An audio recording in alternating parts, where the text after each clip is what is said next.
you were talking about wanting to get on these guys for lack of effort, Yeah. not necessarily mistakes and all that. Did you see some of that tonight?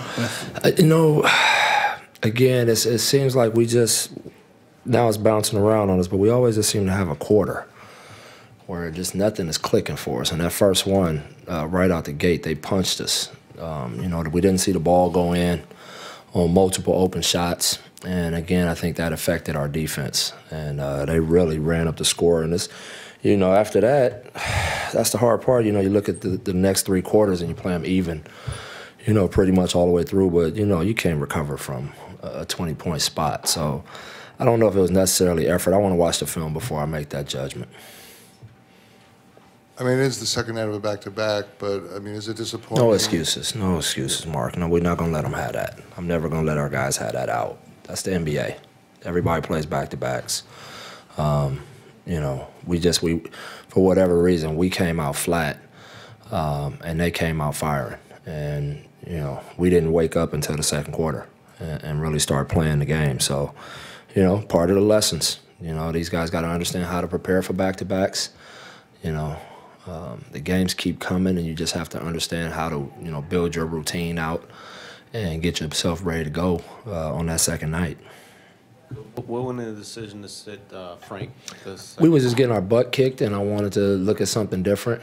I know Frank was struggling shooting the ball in that first half, and the game was, the spread was pretty good by then, and I figured let's see if we can get some scoring going, and that's what I feel like his role with us helps us, where he has that ability to make plays and get buckets, and so I just wanted to try something different.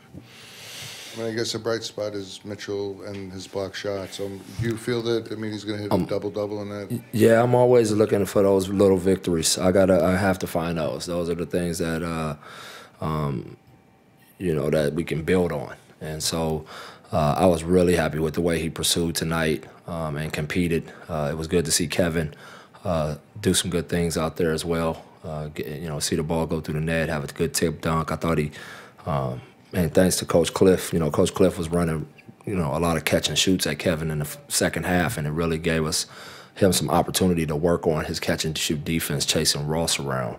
And so those are the things I'm looking at as he getting better in those areas, and he really, I thought tonight he took a little step forward.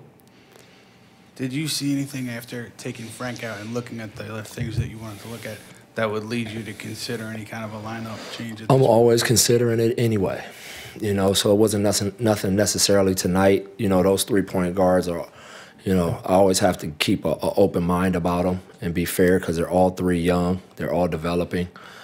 So like I said, it'll never be a situation where I'm burying any of them. So they always have to stay ready, and they understand that. And, like I said before, the starting lineup has never been a set-in-stone thing for anybody. So you're going to see a lot of different changes throughout the year, most likely, with the starting lineup. Coach, you shot 5-28 from 3 tonight. Yeah, I know. Shots weren't falling or they weren't open?